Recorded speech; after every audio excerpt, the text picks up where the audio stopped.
ముందుకు వెళ్ళరా, నీకు కావలసినన్ని చేపలు దొరుకుతాయి. నువ్వు అందమైన దానివి, నేను బలమైన వాడిని. మన ఇద్దరం కలిస్తే నీ మనసున్న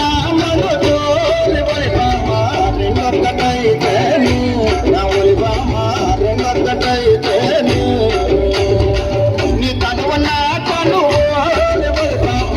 రెండు కలిస్తే రెండు కలిస్తే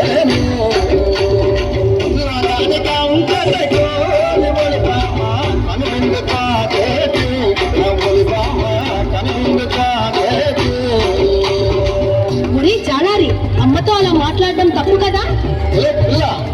ఈ కిచ్చిగాడి కంటిలో పడ్డ పాప, జల్లో పడ్డ చేప గిలగిల కొట్టుకోవడమే కానీ తప్పించుకోవడం సాధ్యం కాదు.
ప్రదర్శించడానికి అప్పుడే